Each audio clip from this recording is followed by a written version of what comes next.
Dear class 7 students, उम्मीद है आप लोग खैरियत से होंगे। तो आज अब हम लोग चैप्टर नंबर 5 के जो पास्ट पेपर में सारे क्वेश्चन आए हुए हैं, एमसीक्यूज और शॉर्ट और लॉन्ग, वो सारे करेंगे। मैं करवाने लगा हूँ, साथ साथ देखते जाएं, समझते जाएं। अच्छा जी, which process describes only a physical change? इनमें से कौन सा प्रोसेस है जो सिर्फ फिजिकल चेंज बता रहा है? फंगस डिकम्पोजिंग ऑर्गेनिक मैटर, ये केमिकल है।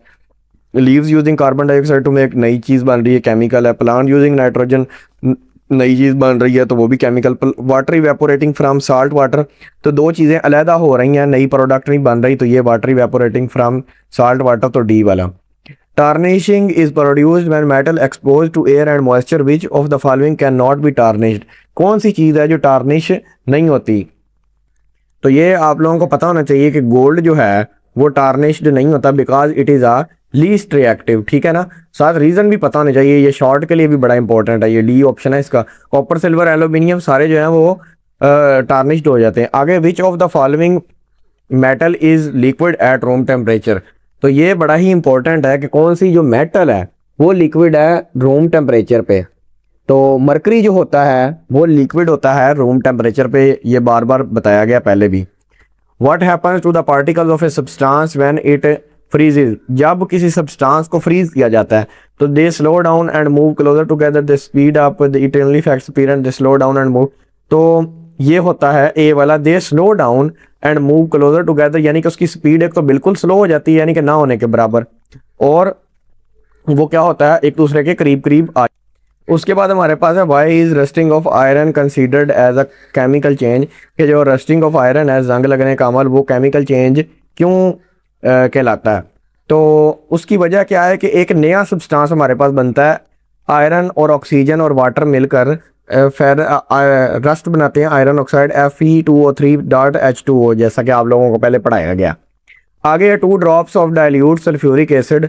डाइल्यूट और कंसनट्रेटेड सल्फ्यूरिक एसिड का आप लोगों को पता है कि डाइल्यूट जिसमें कम मिकदार हो सल्यूट की, और कंसनट्रेटेड जिसमें सल्यूट की मिकदार ज़्यादा हो। तो अब डाइल्यूट है तो सल्फ्यूरिक एसिड की मिकदार कम है, were added to 1 gram of copper, उसको ऐड किया गया है 1 ग्राम कॉपर सल्फेट के अंदर, 1 ग्राम कॉपर सल्फेट का पाउडर है उसके अंदर। And then small amount of hot water added to dissolve it, तो थोड़ी सी अमाउंट ऊपर से गर्म पानी की ऐड की गई है। अच्छा, अब ये था स्टेप 1, यानी कि जो ऊपर वाला था इससे इसे। अब आगे है, on cooling beautiful blue coloured crystals got separated, step 2। ये स्टेप 2 आना था, ये गलती से 3 लिखा गया, ठीक है। तो स्टेप 2, तो स्टेप 1 और स्टेप 2 क्या है वो कह रहा है। तो सबसे पहले में, तो असल में अब ये दोनों जो है ना, ये फिजिकल चेंज है। असल में ये वाला जो है ना एमसीक्यूज, ये बड़ा मुश्किल दे दिया इसने, इस लेवल के मुताबिक देना नहीं चाहिए।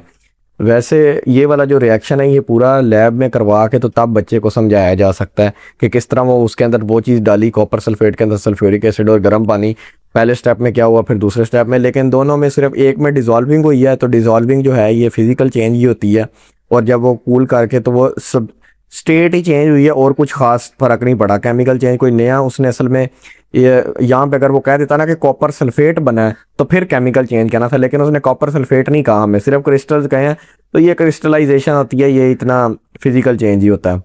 आगे, which of the following is the chemical change? इन सारों में से कौन सा केमिकल चेंज है? तो ये सामने पता लग रहा है कि ये रस्टिंग जो है ये केमिकल चेंज है। इवेपोरेशन, बॉइलिंग, डिस्टिलेशन, ये वाले सारे क्या होते हैं, फिल्ट्रेशन वगैरह, फिजिकल चेंज। आगे, how can you convert a gas into a liquid? वो क्या पूछ रहा है कि गैस से लिक्विड के अंदर जाना है, ठीक है। तो यानी कि उसको कूल करना पड़ेगा, थोड़ा सा हमें ठंडा करना पड़ेगा। तो ऑन कूलिंग गैस, ठीक है, बी वाला। जब हम लोग गैस को कूल करेंगे तो इसके पार्टिकल्स एनर्जी को लूज करेंगे और साथ साथ होने की कोशिश करेंगे, यानी कि वो सुकड़ जाएंगे, कंडेंस होने की कोशिश, तो वो लिक्विड में चेंज हो जाएंगे। आगे, what is the boiling point of a substance? तो बॉइलिंग पॉइंट किसी सब्सटेंस का क्या होता है? तो वो एक ऐसा पॉइंट होता है जिसके ऊपर कोई चीज़ गैस में चेंज होने लग पड़े, लिक्विड, यानी कि the point at which it turns into a gas, ठीक है। What are the main products of burning fuel? Burning fuel की पूरी इक्वेशन जो है वो आप लोगों को आनी चाहिए, जो कंबस्टन वाली थी। मीथेन, मीथेन की जगह कोई भी फ्यूल आ सकता है जमा ऑक्सीजन, और आगे कार्बन डाइऑक्साइड, वाटर और हीट जो है वो हमारे पास बनती है।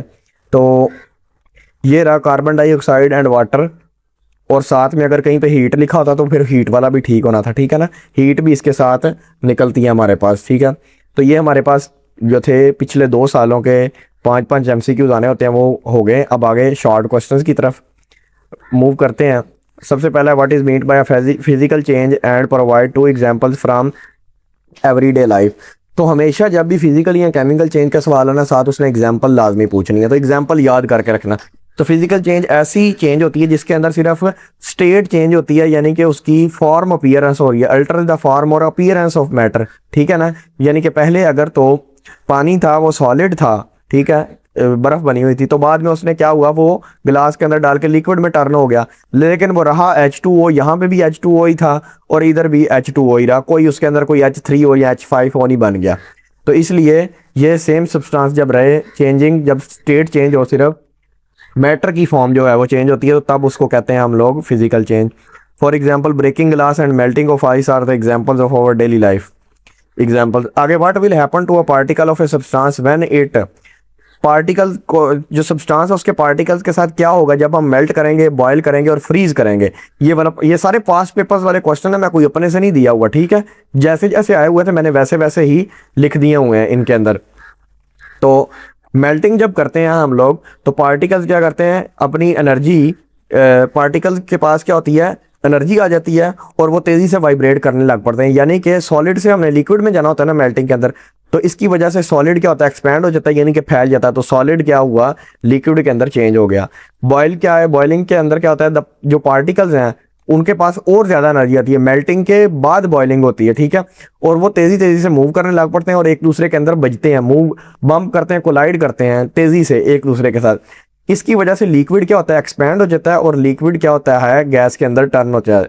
यानी कि ये होती है conversion of solid into liquid और ये होती है conversion of liquid into gas. Freeze में क्या होता है, the particles lose energy, particle जो होता है वो एनर्जी को लूज कर देती है और मूव बहुत आहिस्ता आहिस्ता करने लग पड़ती है और उसके एक दूसरे के करीब आ जाती है, यानी कि टकराव तो होता नहीं है, कोलाइजन होती नहीं है। तो जो फोर्स ऑफ अट्रैक्शन इनके अंदर होती है वो एक दूसरे के ऊपर काबू पा जाती है, यानी कि इसके ऊपर ताकत से उसके ऊपर काबू पा लेती है, जिसकी वजह से वो एक दूसरे को, वो जो फोर्स है वो ऊपर इनके ऊपर हावी हो गई है, तो उसने क्या किया, पार्टिकल्स को साथ साथ पकड़ के रख लिया। इसी वजह से लिक्विड जो है वो टर्न हो जाता है सॉलिड के अंदर। आगे है, ये एक डायग्राम दी गई थी, तो उसके अंदर हमने ये बताना था कि कौन सा प्रोसेस हो रहा है और इसका इम्पैक्ट बताएं कि इन्वायरमेंट पे क्या होगा। तो ये प्रोसेस कौन सा है, कंबस्टन का, यानी कि बर्निंग का प्रोसेस हो रहा है, ठीक है। तो इम्पैक्ट इसका ये है कि बर्निंग की वजह से, बर्निंग एक केमिकल रिएक्शन है जो कि हमें प्रोड्यूस करता है कार्बन डाइऑक्साइड, ठीक है ना, ये ऊपर में पढ़ा था, कार्बन डाइऑक्साइड और वाटर प्रोड्यूस होता है और हीट। तो कार्बन डाइऑक्साइड, वाटर और हीट प्रोड्यूस होती है, जिसकी वजह से दोनों ही, एक तो एनर्जीज हैं, सॉरी, कार्बन डाइऑक्साइड और हीट एनर्जी है, ये हीट प्रोड्यूस होती है, जिसकी वजह से both of these are involve, दोनों की वजह से जो हमारा टेम्परेचर है ग्लोबल का, यानी कि अर्थ का, इंक्रीजेज द ग्लोबल टेम्परेचर। पूरी जो हमारी कायनात है, सॉरी ये जो दुनिया अर्थ है, इसका टेम्परेचर इंक्रीज होता है, किसकी वजह से, ग्रीन हाउस इफेक्ट की वजह से, क्योंकि ये जो हीट है ये अंदर ट्रैप हो जाती है हमारी अर्थ की गैसेज के अंदर। कार्बन डाइऑक्साइड जो है वो क्या करती है, इस हीट को एब्जॉर्ब कर लेती है, यानी कि ये जो रेडिएशंस निकल रही होती हैं हमारी अर्थ से, वो वापस ऊपर खला में नहीं जा सकती, ये अर्थ के करीब करीब ही रह जाती हैं। कार्बन डाइऑक्साइड इसको एब्जॉर्ब कर लेती है हीट को, that is called green house effect. आगे, properties and uses of plastic, plastic के प्रॉपर्टीज और यूजेस बताएं, यहाँ पे ओ आना था। तो प्लास्टिक जो है वो स्ट्रॉन्ग होता है, वाटर प्रूफ होता है, कॉमा लगाना है, एंड ड्यूरेबल मटेरियल, यानी कि पायदार होता है, यानी कि मजबूत होता है, इसके साथ चीज़ें वजन उठाने की सलाहियत होती है इसके अंदर। विच कैन बी आइदर, जो कि ट्रांसपेरेंट भी हो सकता है और ओपेक भी, यानी कि आर पार भी देख सकते हैं बाज़ प्लास्टिक्स में से, और बाज़ के अंदर से एक सतह से दूसरी साइड को नहीं देख सकते, एक साइड से दूसरी साइड।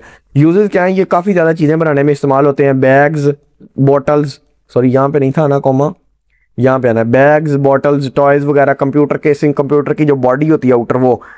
उसके बाद लॉन्ग क्वेश्चन है, दोनों सालों से, बोथ ईयर से सेम क्वेश्चन आ रहा है और इस दफ़ा भी यही आ जाना है, जब 2 साल से आ रहा है तीसरे साल भी आ जाएगा। तो अब अगर ये भी कोई बच्चा नहीं कर सकता, ये 4-4, 5-5 पॉइंट्स हैं, लाइनें भी नहीं पॉइंट्स हैं, तो उसका कुछ नहीं हो सकता।